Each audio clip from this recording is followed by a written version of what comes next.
the signs language of Adam. Today we are going to discuss a little bit about the letter Quf. So the letter Quf sounds like the letter K in English, and in many roots it actually replaces it, but is actually the equivalent of the original of the letter Q in English. The early Greek parallel is the letter Kupa or Kufa, later became Q, and the Phoenician Kup. The letter means Kav, which is a line. It means actually a line in Hebrew, Kav, and it signifies things related to lines, wires, and the two dimensions. So everything two-dimensional that looks like a line. The source of the letter is probably the horizon line, in Hebrew Kava Ofek, the horizon. The letter P or F in the word Ofek also symbolizes water. This will be discussed in another chapter which deals with the letter P and F, which is P and F. Later, the letter was also linked to both the bow and arrow, in Hebrew Keshet, which also uses the same Kuf letter in its root. And the eye of the needle in Hebrew is called also Kuf of the needle, the eye of the needle. But it is actually where the line of the needles goes through. So it's the eye of the needle is actually the line where the needle is. It means convergence, rapprochement, closeness, attachment, and contraction to the two dimensions. So something shrunk. So also in the word to shrink, it means it's closer to the line. So it actually means the reduction in dimensions. For example, in the Hebrew verb to group things together, to shrink them into the two dimensions, it's kibbutz, kvutza. So it means to round things up and shrink them and make them into a narrow thing. The same root is also used in, for example, the Bible, in the first book in Genesis, Vayikavu Amayim, which means actually that the water became lined up. It means drawn together. So the word to be drawn together, Vayikavu, and this letter Q exists also in many other roots in Latin where it has to do with water, aqua. So because the water are grouped together. In the same way, the word nekev in Hebrew, which means a hole, it actually, if you think about it, if you are holding a water balloon and you are puncturing it, the water will zip out in a line. So through this hole, nekev, the nun means elongated. This is discussed also in another chapter. So it will come out of the hole as a line. So this is again symbolizes the line, kav.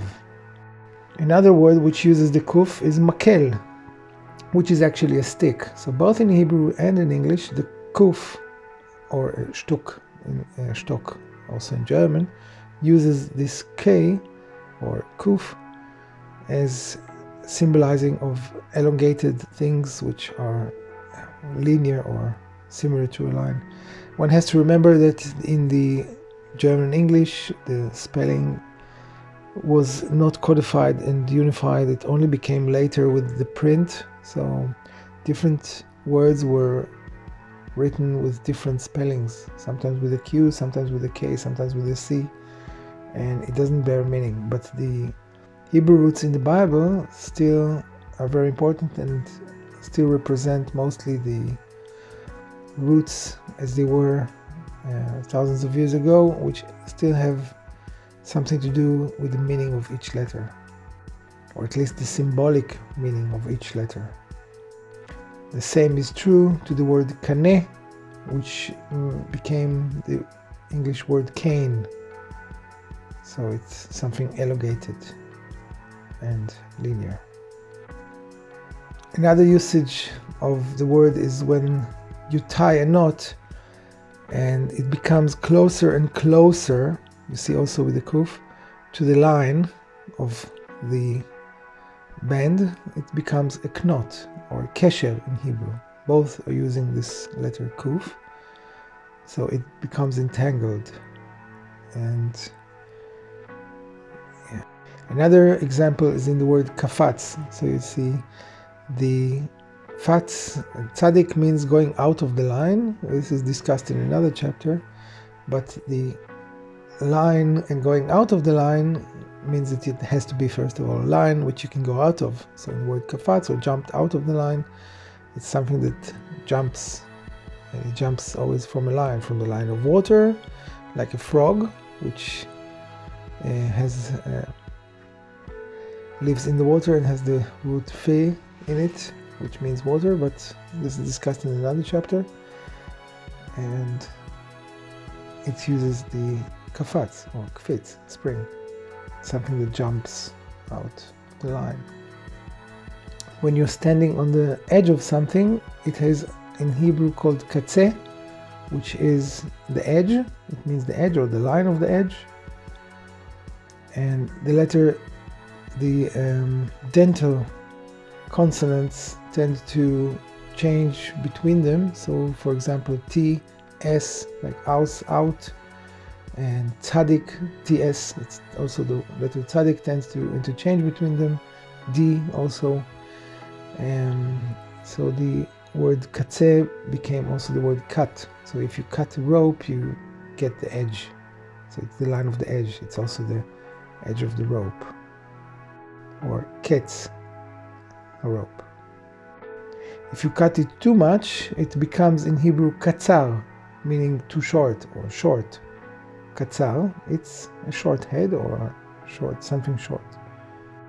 And when we're talking about cutting things and shortening them, the word for summer in Hebrew is kaitz, which is the end of the harvest period, where you actually cut all the grasses and the wheat, cut it short, because it's the end of the agricultural period, and you're going to have to turn the land later. So this period is also called katzir, the period of harvest, katzir. So therefore this root also exists in the cutting short of the wheat, the harvest. Katzir, meaning the time of shortening, cutting the crops short. When one is cutting the life of an animal short, meaning don't let it live till its rest of the days, is katzav. A butcher is the one who is cutting the lifeline of the animal and making its life shorter. So katzav, also in Arabic and also in Hebrew, has the same root. The letter B in the word is discussed in the chapter dealing with the letter B, has to do with the meat and the animal. So somebody who cuts meat is katzav, and the B is a letter that represents animals mostly and meat, like beef, for example. It will be discussed in the chapter dealing with the letter B. When we're using instruments for music with sticks, with elongated sticks, they're called klei hakasha. So they are percussions. So also in English, the k sound remains, this sound remains, although it comes from the hakasha in Hebrew, which has to do with the elongated sticks that were used for beating on the drums. The Hebrew word for straw, which is elongated, is kash, which also has the same kuf root. So this is only a short vision of what the letter Quf means. You can read more about the letter Quf and much more about all the rest of the letters and what they mean in roots, in words, and how are they manifested in the Bible, and how it came to be, and what does the root means in my book, The Signed Letter of Adam. And the book is not out yet, but I do have a crowdfunding campaign which I have built, and I'm asking people to donate, or whoever is interested to donate for this cause, for printing the book. And it needs editing and it needs other things before. The professional editing costs, unfortunately, a lot of money, and graphics and all the rest of the things also. And this book is a research which I've done in my own free time for the last 7 years for the greater good of humanity. The book has to be translated to many languages, and I have great plans and aspirations that it will bring perhaps more peace in the world, that when we all know that we are somehow connected, our languages are connected, our history is connected. And the book does deal a lot about the origin of religions and how things came to be, because it's also connected to the language.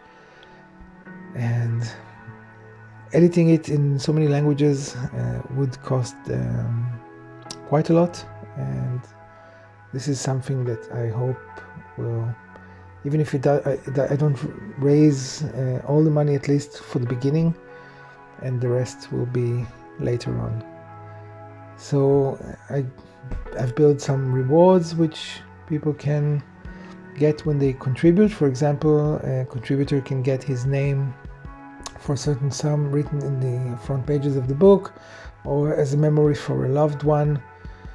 And the book, it's not one book, it's actually 4-volume book with many pages, and it's about 1,200 pages, perhaps more after editing, perhaps a bit less, divided to 4 different books, and hopefully people will find it also as interesting as I did, because it does change many things which are not known today.